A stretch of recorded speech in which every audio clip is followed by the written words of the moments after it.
Hello, everybody. Welcome to the podcast. Today we're going to be talking about Howard the Duck from 1986. We are beginning our season of Marvel movie madness. Yes, Marvel movies pre-bankruptcy. I think that's The how we golden decided. age, truly. Yes, the pre-MCU and pre a few other things. Back when they didn't worry about teasing the next movie, they just wanted to give us one good one. Yeah, they just said, you know what, we're going to sell all our properties everywhere to go make money, and we'll see what happens. And, comic books were on cheap paper back then. Yeah, And not quite the these glossy. these movies were on cheap film. But this one has a lot of money behind it. A lot of bills were tossed into this nest. Yeah, it was the first theatrical release since the 1944 Captain America serial, which I have not watched, just to be clear, and we're not going to be reviewing. I didn't know that went to theaters, but serial, not a film.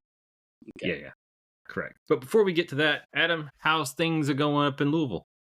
Well, it's been real hot, and I've kind of been back and forth to Tennessee a lot recently, so it's still here. The Ville. Yeah, we took a trip to Boston. Oh, and then I got back.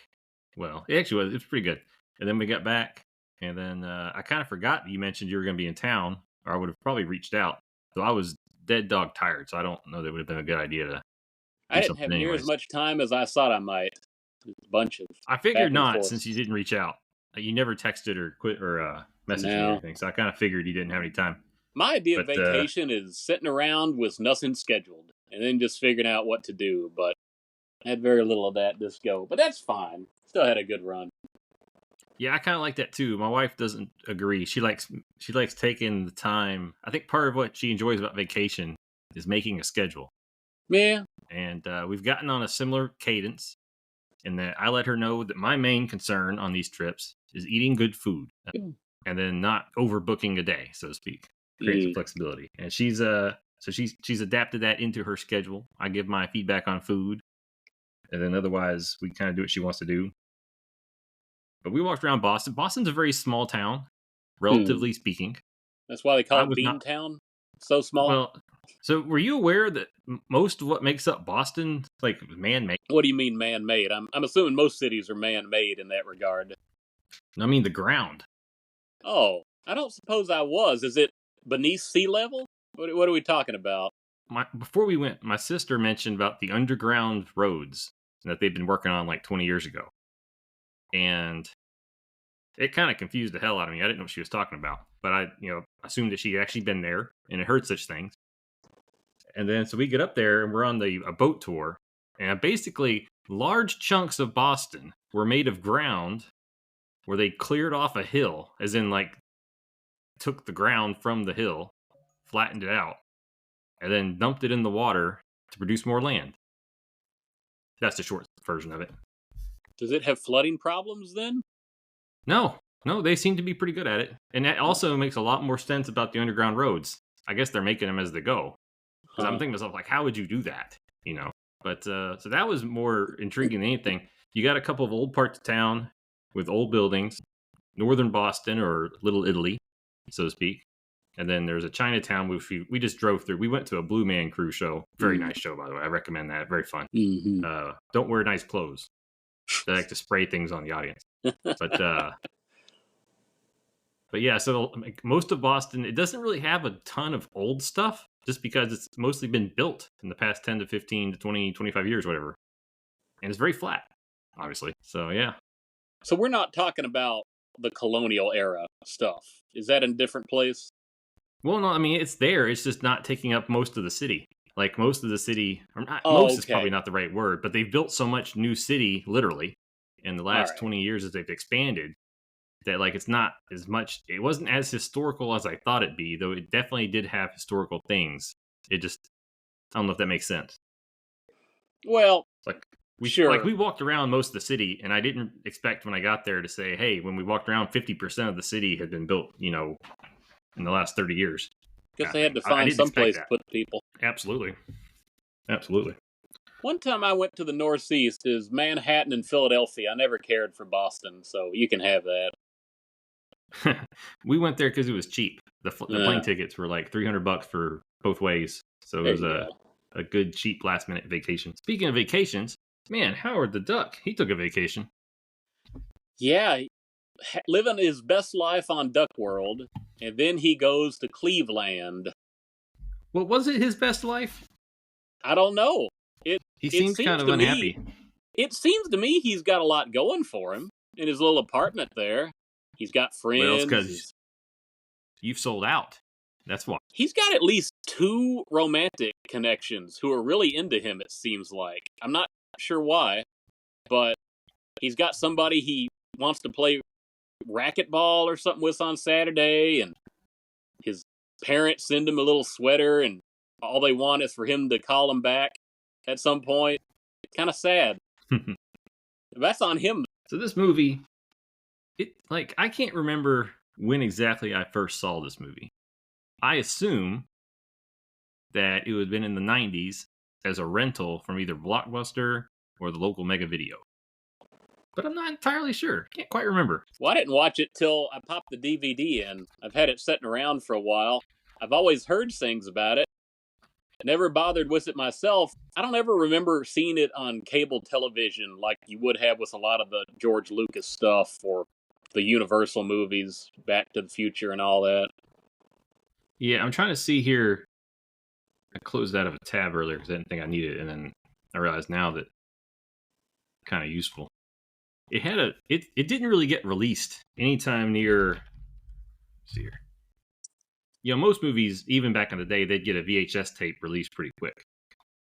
Yeah, well, So within a year it was or first. so. All right. So yeah, okay. So released on VHS and Laserdisc in '87, and then it had a Fair. special edition DVD in 2009. So it got one printing of a VHS, and then did not see the light of day printed for 22 years, and then it got a DVD 7 years after that. And then I assume it's this on actually had Blu-ray now, isn't it? well, yeah. So I mean, in 2016 it had a Blu-ray come out, and then in 2021 for the 35th anniversary, it had a 4K Blu-ray, which I actually purchased off Amazon for $9.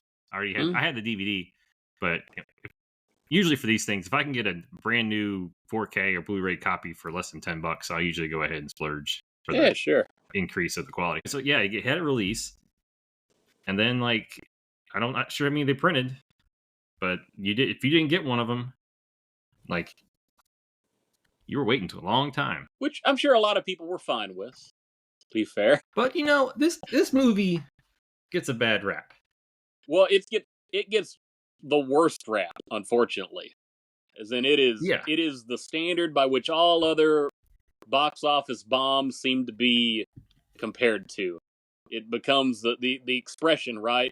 It's going to lay a bigger egg than Howard the Duck as an insult to any bust or bomb. But I feel like Howard the Duck gets the E.T. Atari game treatment when it's not actually that bad.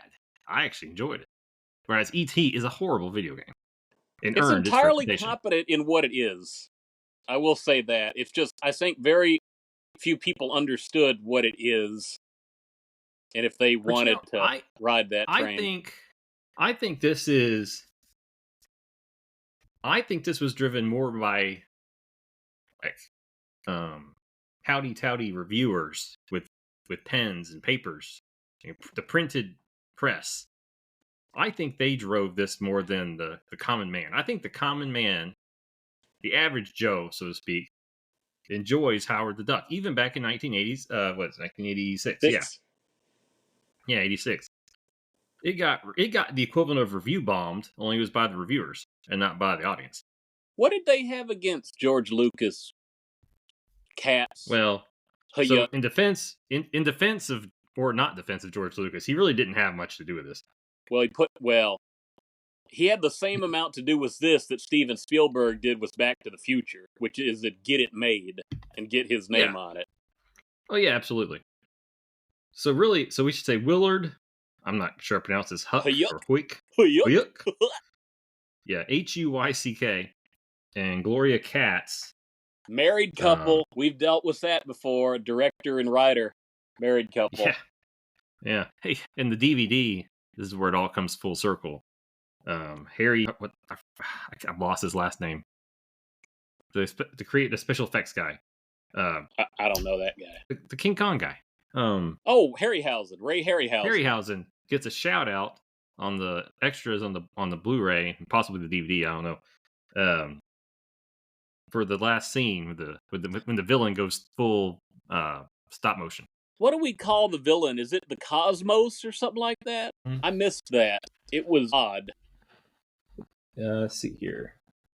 The villain is going to be my major overlord of critique the universe. The what now?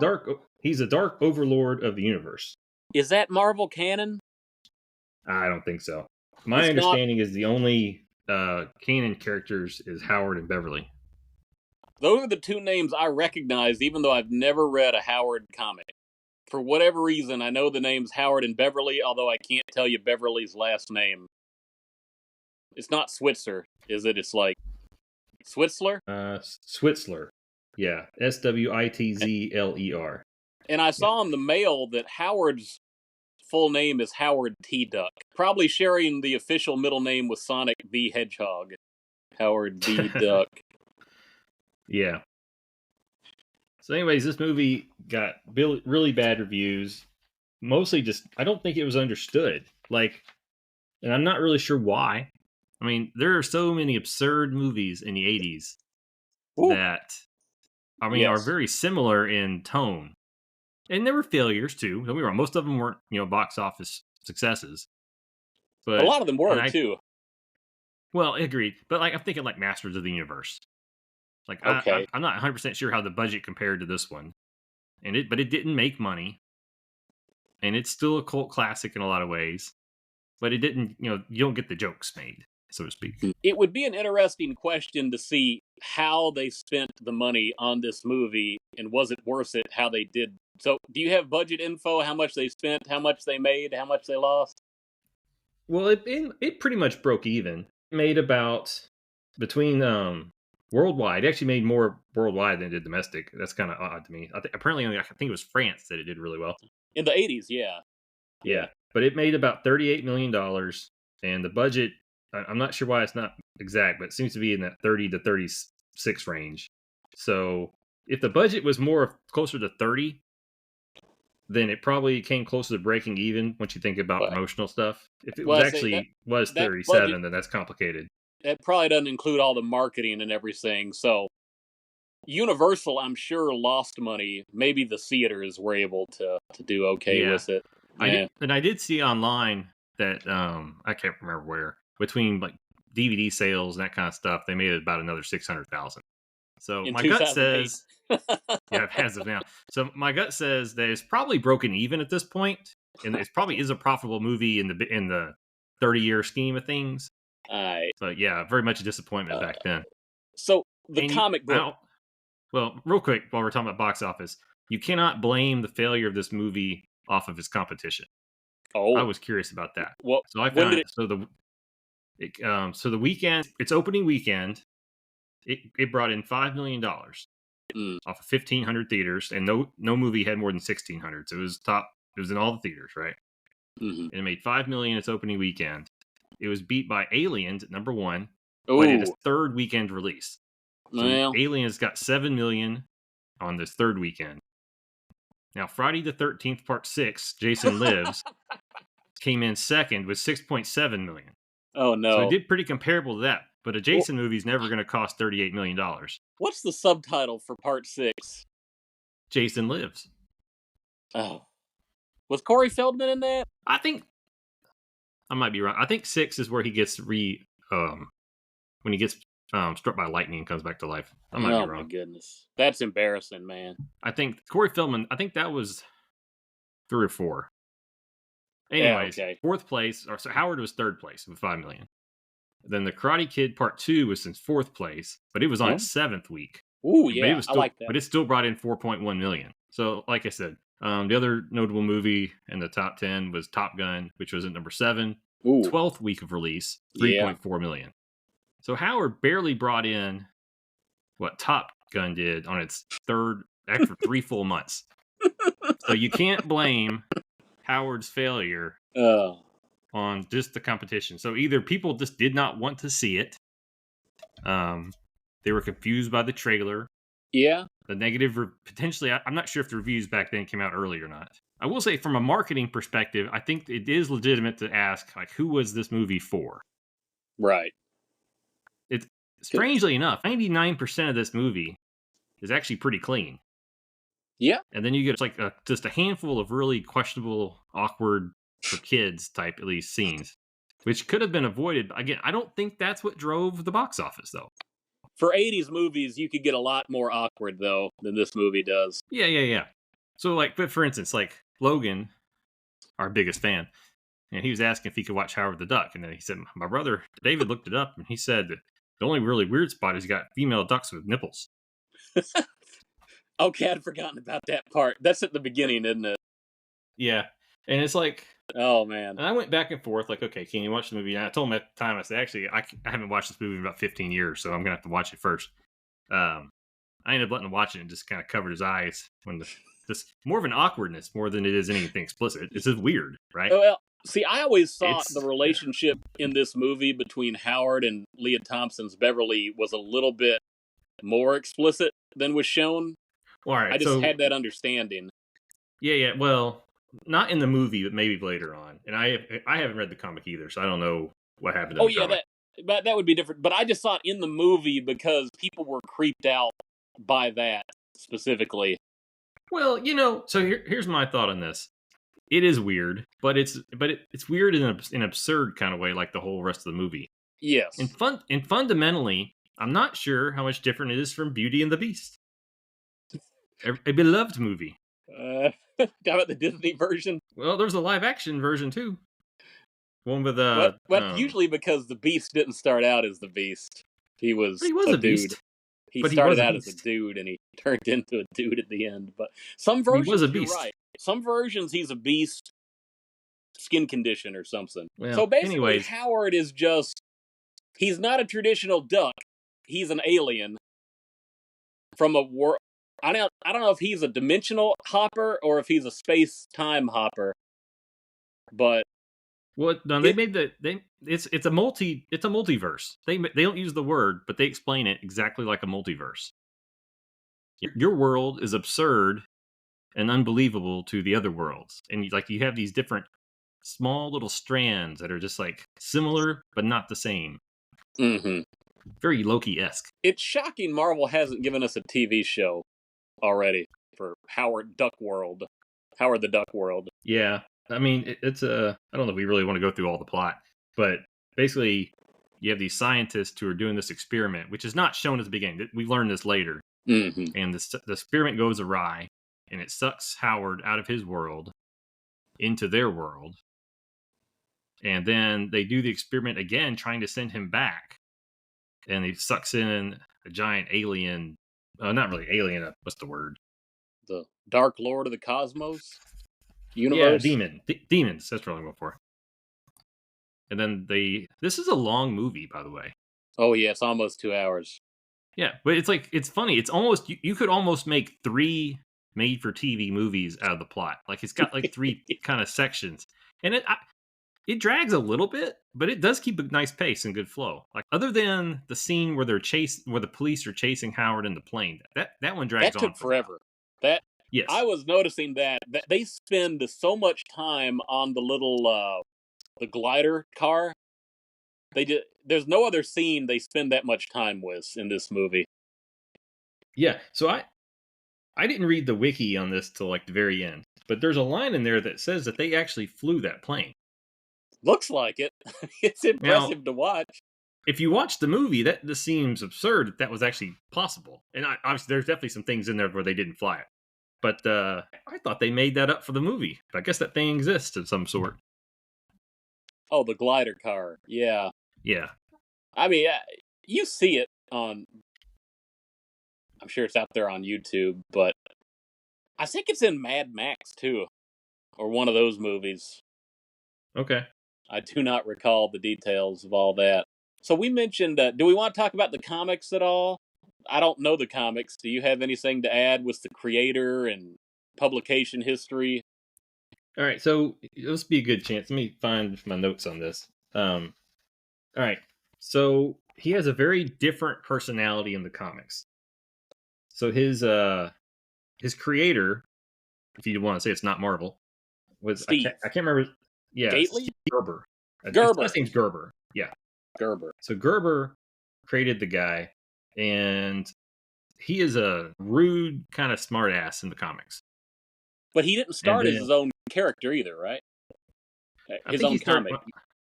No, he started in Man Thing, I guess. Again, I'm not an expert on Howard the Duck in the comics. I kind Back of in wish the I 70s. was. Is it fair to say Yeah, back in the early? yeah. Though I mean, Gerber came back, so there was a lawsuit, people suing for rights, but he ultimately, I guess, they semi made nice. So when they made the film, it's a little bit different. As they thought that Howard would be too rude and obnoxious, so they needed to make the character nicer. So he's not as rude Seems like in they the did that. movie. Yeah.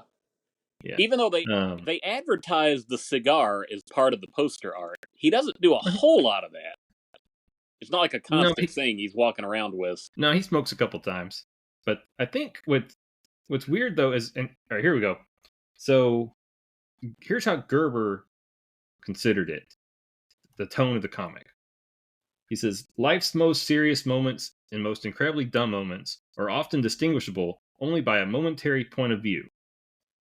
Anyone who doesn't believe this probably cannot enjoy reading Howard the Duck." So he actually was trying to make a satire type comic, and he was using absurdity in there as well. But it was really like if you look at it from one point of view, it's absurd. But if you look at it from another point of view, like they're all kind of playing the straight man. Mm-hmm.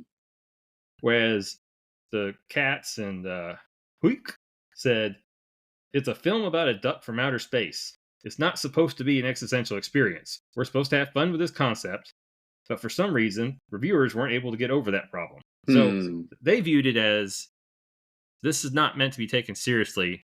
We're just making it a fun, absurd movie. Gerber wouldn't have held to that. Though I think you could look at their, like, here's what confuses me a little bit. If I've read more of the comics, it might make a little more sense. But Howard's playing the straight man in an absurd world. So I think it still falls into that line, like where it says life's most serious moments and most incredibly dumb moments are often distinguishable only by a momentary point of view. I think that still applies. So I don't know. I'd take a little bit of issue with the director and the writer. They just want a goofy, fun movie, but they have to introduce the save the world, save the universe plot. I just don't know if that was the right way to go with this. I'm not sure how else you do the movie other than you keep doing the slice of life stuff and just Howard and Beverly trying to work their way up the social ladder. But I just don't know. The Yeah, movie takes a little bit of a twist about midway through that you're not sure where it goes with that. yeah. So I hear what you're saying, and I think if this was a TV series or Oh, a yeah. comic book, then that works better. As a movie, you do kind of have to have some kind of stakes raised. They needed a villain. I mean, you could have made the villain just the scientist or the police or whatever, an ET kind Jeffrey of thing, I guess. Jones, he's a real villain right there. Jeffrey Yeah. Jones. Am I the only one when I see Jeffrey Jones, I see Donald Sutherland? I was going to mention that. You see it too? Why is that? Absolutely. Why? Kiefer's got nothing on old Jones. I don't know why that is, but I get them confused in my mental memory because when I think of Invasion of the Body Snatchers, I said that guy looks like Ed Rooney from Ferris Bueller's Day Off. But no, it's not. I think it's just a big coincidence. And I'm sure if we Googled it, we'd find other people that agree. But Huh. very Fascinating. similar. Yeah. It's Jeffrey Jones. I think this is his best role, all things considered. His most versatile career performance, most nuance, most range, probably most Yeah, screen time. yeah. Shame he got in trouble later. Woo! Okay, so he's arrested in 2003. We won't go into the details, but he's on the DVD for the 2009 release. And when he says he's sort of talking about, accepting the bad reviews of the movies, like, I never read the reviews, what's done is done. You just gotta look forward to the next thing. I'm thinking, what next thing is this guy looking forward to? All he's got is his Yeah, past laurels.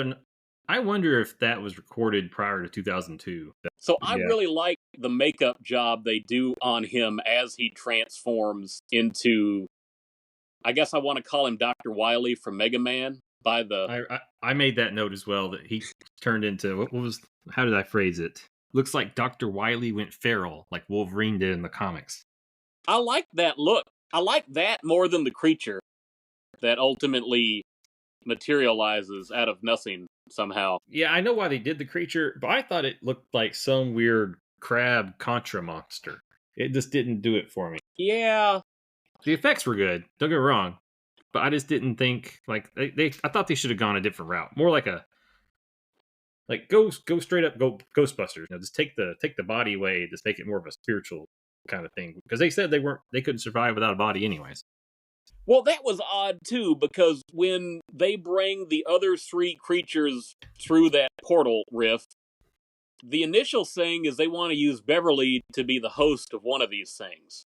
But it doesn't look like they need it, because they're all just fully formed monsters coming through the dimensional portal, and they get returned to cinder before they can get in. Do you think this tried to rip off Back to the Future with the Howard the Duck as Marty McFly at the end?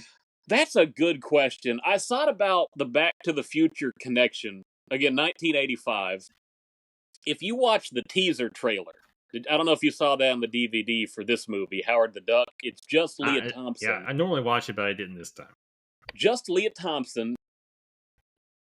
She's talking about what seems to be a bit of a quirky romance, and then they eventually lead up to the title, Howard the Duck. They don't show anything else. But Back to the Future had a similar nondescript teaser that got everybody's attention. And you have some points about the style of dress of Marty and Howard.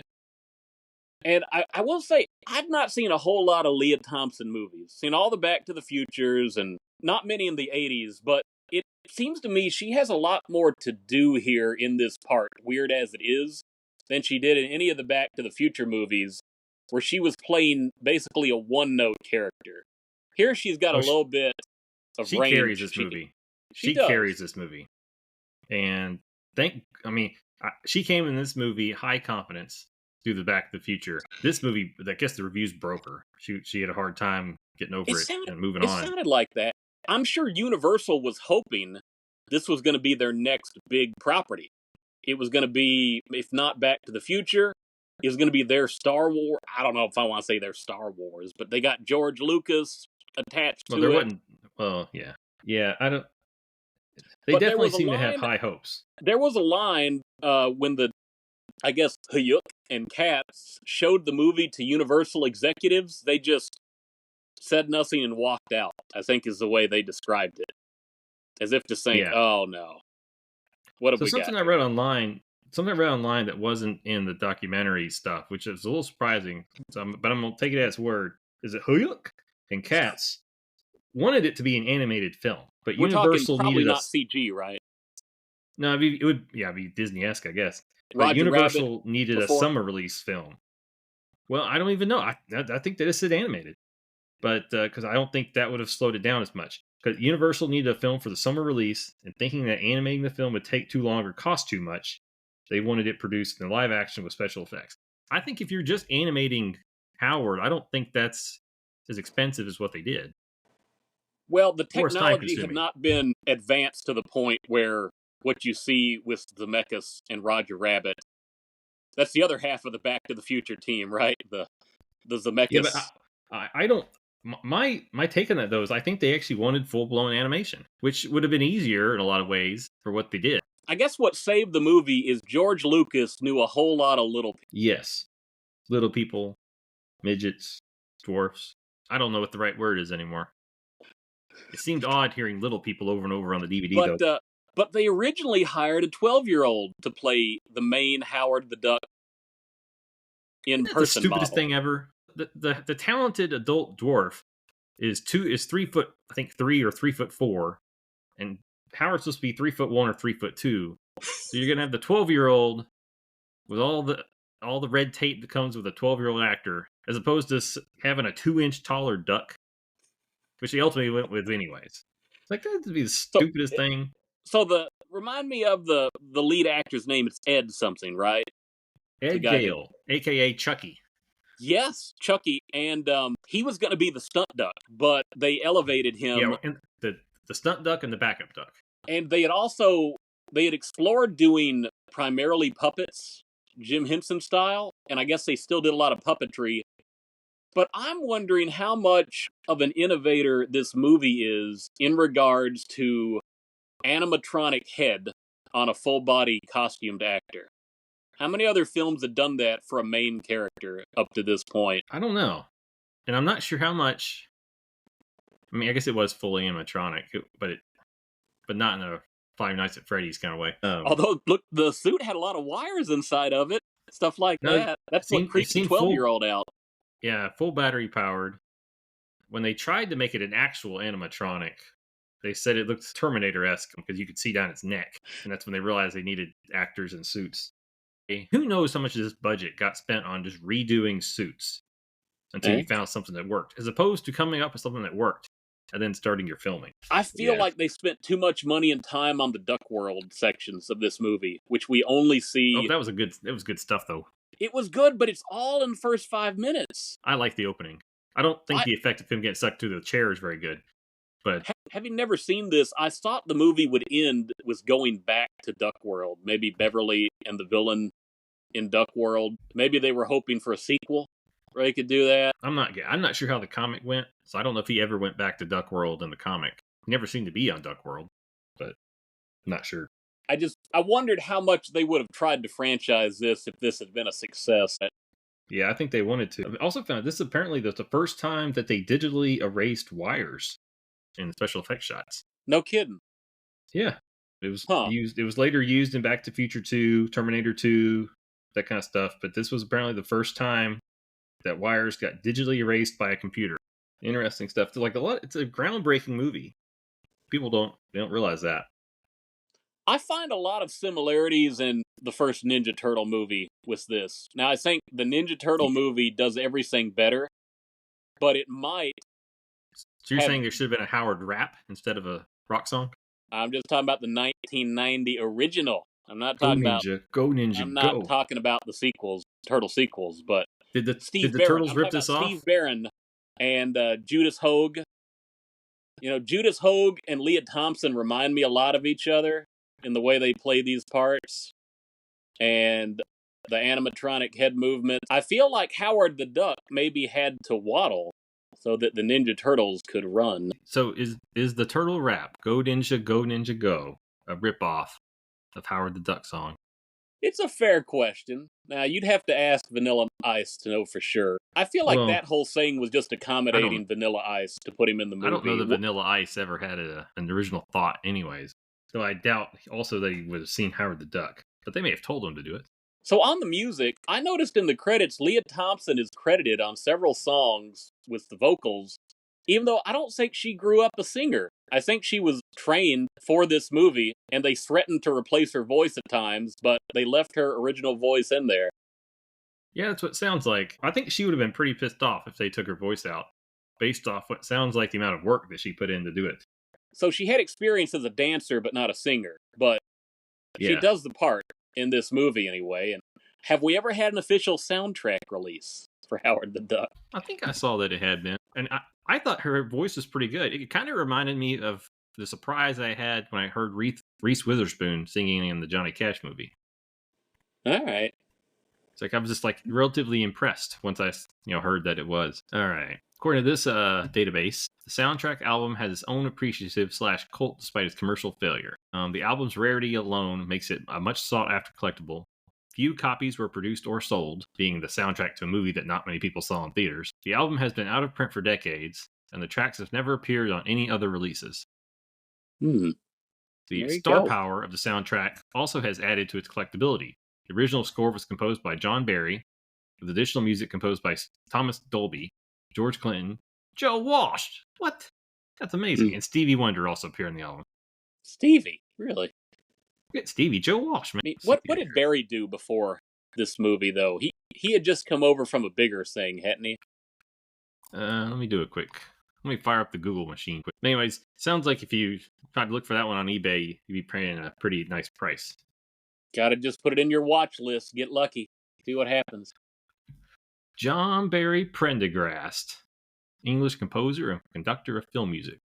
Born in 1933, died in January of 2011. Let me see here. Filmography. He did a lot of James Bond films, 12 of them. Dr. No, From Russia with Love, Goldfinger, Thunderball, You Only Live Twice, On Her Majesty's Secret Service, Diamonds Are Forever, The Man with the Golden Gun, Moonraker, Octopussy, A View to a Kill, and The Living Daylights. He did a bunch of other stuff too. He's got a ton of stuff. His last movie was Dances with Wolves in 90. I like there's a couple of character actors in this film. I don't know who they are. One is the waitress, and the other is the employment counselor. They're pretty good in this. Oh, yeah. They play it like they're in a Muppet movie. They are 100% earnest and unfazed, and they just play the part opposite the character. No, everyone in this movie that's not Howard is just like full-fledged embracing absurdity. But they all do really good with it. It makes you wonder what kind of drugs they were taking. Man, we needed Leslie Nielsen in this movie is what we needed. That's the only thing that's really missing. He could have been a police captain or something. Yeah. This movie, definitely the same tone as the Leslie Nielsen. Kind of a cleaner version of Mel Brooks. Now, apparently he was a big fan of this. Mel Brooks. Oh, yeah. I forget who was it. The DVD says he ended up casting... Yeah, he ended up casting Ed Gale in Spaceballs, which I thought came out way before this movie. I guess Star Wars had already run its course by the time they made Spaceballs, the whole trilogy. So, yeah, apparently somehow this movie gave us Spaceballs because of the creative connections. And Mel Brooks liked it. So, this goes up with managing your budget, right? Spaceballs, considered a success, right? It made $38 million on a $23 million budget. Ooh, that sounds bad. Well, it doesn't sound great, but it wasn't a loser, right? That's the problem. Howard the Duck cost... Think about this. You got the duck, right? You don't have anything else. And it cost $35-ish million. Yeah, it's rough. If you told me what cost more, Howard the Duck or Spaceballs, I'm going to say Spaceballs just because it's got all the elaborate sets and things. Now, the sets are pretty good. Again, Duckland, or Duck World. That's where they're doing all these set designs. And the other sets are nice, that's a living room. That's a living room, though. What's the whole town, though? It shows these other apartments and everything. Agreed. But still, I think my point still stands. If this movie had cost $25 million instead of $35 million, it might not have got a sequel, but it wouldn't have like the E.T. black eye, so to speak. Maybe not. I do wonder what the reviewers had against. If they had an alternative agenda they wanted to take out on somebody. Well, for a long time, reviewers have been very mean towards comic book movies. And that's until you had the Dark Knight trilogy, and maybe Spider-Man before that with Sam Raimi. Very frowned upon, as if it's just like infringing upon their high culture, so to speak. Yeah, that's true. Kind of like comic books, honestly. Fair enough. So, I joked around earlier that I was shocked they hadn't made a Howard the Duck NES game.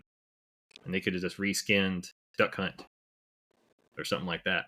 But there was the Howard the Duck game. Home computer, Commodore, Spectrum, stuff like that. Yeah. Also known as Howard the Duck Adventure on Volcano Island.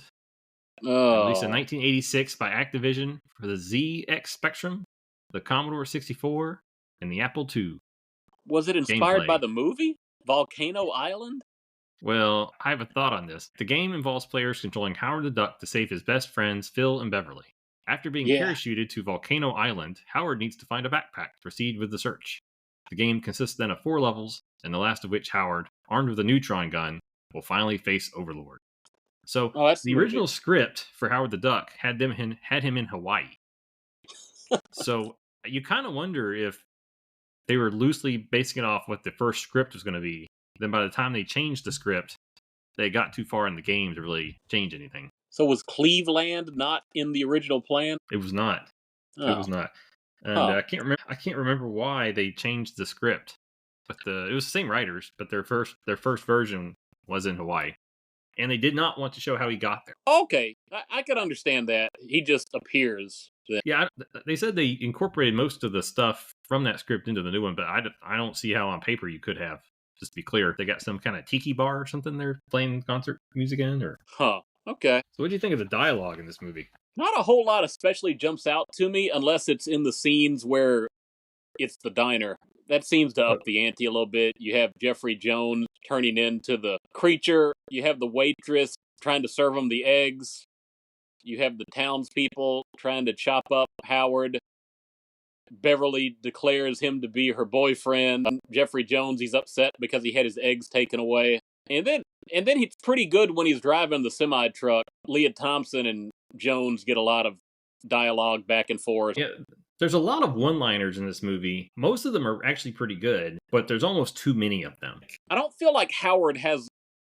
It doesn't quite have enough zing when he burns somebody. Well, I think a lot of the one-liners are actually from the absurd characters, though. He's very subdued. Yeah, I think most of his stuff doesn't make it. So you have the scene where Howard and the girl are in bed, and she's not wearing much, and then she comes like, "Come on, let's watch David Letterman." And so, Okay, what about I've got a headache, I've got the aspirin? I remember that one from that scene. yeah, Okay. play on words on that one. Uh, And then you get see here. There's someone. The lieutenant says, "You're going to go to jail. You're going to go play sitting duck in a jail cell." And then the other cop says, "Lieutenant, what's the charge, sir?" And the lieutenant says, "Illegal alien." yeah, I like that. That's pretty good. That's pretty good. So here, the hostess says, "I'm sorry, we don't allow pets on the premises." And Howard says, "Hey, have a heart. Seeing eye duck." It's like they make a lot of little jokes. They kind of make you laugh, but they're not like all-star level. Again, I find the 1990 Ninja Turtle movie way more quotable. I've seen it more, but I find it more quotable than this. I don't know if I understand the purpose. We've talked about characters. We have not talked about the good guy scientist who's a friend of Beverly, Mr. Blumbutt, or Filbert. I found him very annoying for the first 2/3 of the movie. He grew on me a little bit in the plane. His really only significance is to help Howard on the plane, and I'm wondering if he had to actually fly the plane while Ed in costume was just looking like he was flying it. Yeah, I don't know on that one. Well, Ed couldn't see out of his mask, so probably, yeah. So they made the comment in the documentary that Ed would actually kind of rehearse his scenes backwards prior to filming so he would know where to go in the room. Pretty impressive. I guess when he opened his mouth, he could get a small glimpse. I don't think the 12-year-old could have pulled that off. No. But I think that character exists because Howard needs someone to play off of in the last part of the movie when they're rescuing Beverly. I guess if I were to rewrite that, understanding the limitations, I might just try to find a way to keep Howard and Beverly together for that plane scene, but still have the thing with the lab. Because again, that's the only thing Phil really does in this movie. Yeah, he's an obnoxious character. Howard acknowledges it. Yes. So could they make a sequel today? A direct sequel? No. I don't know. What's Leah Thompson's opinion on it? Could you not with the multiverse? Everything's possible these days with multiverse and writing checks, but I don't feel like a sequel would match the tone of what this movie was trying to be. They'd have to do a remake because it would just be it would be a duck of a different feather. Bird of a different feather. I mean, you could just make him older. He's an old duck. Old man Howard. Yeah. Okay. I'd like to see that now. Old man Howard. Yeah. He I might do be want to Wolverine see and Deadpool that. for all we know. Let's hope he's in Deadpool. That's next Thursday, next Friday that's coming out. I don't remember the exact date. Well, July 26th is what I was told. I look forward to that in ways I shouldn't. So, you got any other thoughts on Howard the Duck? It's got a bad reputation, but I don't think the bad reviews are all they're quacked up to be. I think they definitely don't make them like this anymore, for better or worse. But I expected this to be a lot less enjoyable than it was. It makes me want Amazon to run a sale on the digital masterworks of the Howard the Duck back issues, just to go back and compare. It does make a comic book fan who's not really familiar with Howard the Duck want to go read the source material. Yeah, way different. Yeah. But again, George Lucas was genuinely inspired by some of these issues from the Steve Gerber run. And he handed a few issues to some of the cast people, but other than just enjoying the comics, I don't think they took any plot points. Yeah. I like a lot of these old, early comic book movies from the 80s that were universally panned. But I think they're panned by the people who never enjoyed the source material. That's true. And whereas, starting with the Spider-Man and the Batman trilogies, I think the theater or the studios learned how to make a niche product marketable to the masses. Something DC still hasn't figured out. Yeah. But I don't know. So like this movie, Masters of the Universe, those movies with that kind of tone, I love these kind of movies. Critters, Yeah. They Live.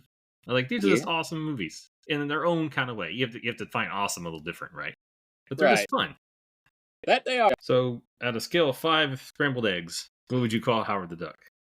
Well, because I can't really find anything wrong with what this movie was trying to be and what it is, I'm going to give him 4 eggs. I'm not going to give him 5, but I think I'm going to go there. Okay. I think I'm going to go 3.5 eggs. I think if they had spent 3 more months planning the movie before filming it, it could have been, I think it could have been a 4 to 4.5 egg movie if they hadn't rushed it. Because they had to make that summer slot. Because I guess Universal didn't have anything else lined up. Well, for what it's worth, it was a good slot. Again, Yeah. Aliens on its 3rd week, Friday 13th, week 1. Karate Kid had been out 7 weeks, Top Gun 12 weeks. This was Paramount. a missed opportunity. A missed opportunity right here. I wonder if Universal wanted a truly family movie or not. It's unclear. They just wanted a movie there. But they didn't know what to do with it either. I guess you'd have to go back. You'd have to go back and look at the marketing in general. But obviously, the marketing failed. I don't understand the poster. You didn't even get a good first week. The poster I keep seeing has a giant egg with a duck bill and feet sticking through, which makes it look like he's going to be born in the movie. Yeah. The problem is no one knows who Howard the Duck is. I think even his comic book had been on hiatus during the 80s for the most part. Yeah, it came back like for 2 issues with the original numbering, and the second one came out the same month. Huh. So it was a kind of a niche character. So this is funny. We can probably end on this. So Disney, after the comic had been out for a few years, sued Marvel. And because he looked too much like a Donald Duck. Yeah. Yeah. So they resolved the lawsuit, Marvel did, by allowing Disney to redesign Howard the Duck. And they accepted Disney's changes. Talk about swallowing your pride. It's more ironic now. I want to know what Disney artist was tasked with redesigning Howard the Duck to be legally acceptable. Yeah. So what they did was they changed his bill. It had to be kind of more fat in the front, like he had thick lips. So you had to avoid the skinny, wide bill. Okay. They gave him tufts of feathers on the back of his head, so it wasn't smooth anymore. That factored into the movie, famously. They made him generally just a little bit fat, not obese or anything, just a little bit thicker. And he had to wear pants. The pants was a big thing. Because none of the Disney ducks seem to wear pants, ever. Mickey Mouse and Goofy do. And if anyone's interested in comparing, just look up Howard the Duck #1, the comic book art, and then look up 1977 Howard the Duck model sheet, and you should see the redesign. Did Marvel... Did they have an in-universe explanation for why his look changed? Oh, I have no idea. Probably not, because they had a big gap in the years. So they probably just... okay. Probably just the changed. New, improved Howard the Duck. Yeah. I mean, I will say, if you look at the comic book cover for Howard the Duck #1, you're a little surprised that it made it through. It's Donald Duck with a cigar and a sword and a tie. Yeah, if you look at it from a distance, you say, that's Donald Duck. Or else a very reasonable facsimile. Right. Now, the irony of this is that the original Howard the Duck was like basically a yellow Donald. And then by the time he got redesigned, he was white. So he actually was Donald's color after the fact. They didn't keep him yellow. Or maybe Disney forgot to color the photos. Sometimes you just wonder how the colors came out in those days of it. That he came out looking yellow and they just decided to keep him that way. All right. So next week, we haven't really discussed what we're going to do. It'll be a Marvel movie. I'm thinking about Captain America #1. Yeah. Let's go all the way back. Is it set in World War II or is it contemporary with the time? So the 2 Captain America movies I rented from Blockbuster back in the mid or early 90s. And I don't recall any of the plot other than the Red Skulls from Italy. All I recall is the ears, the fake ears on the mask. Yeah, so I can't recall anything about the movies. I'm sure I enjoyed them as a 10-year-old or 12-year-old or whatever age I was. And I'm sure that I will not enjoy them as much as I did Howard the Duck. Well, this has been the podcast talking about Howard the Duck. Everybody should go watch Howard. Support Howard. Embrace Howard. Maybe watch David Letterman afterwards. Thanks, everybody. Bye-bye.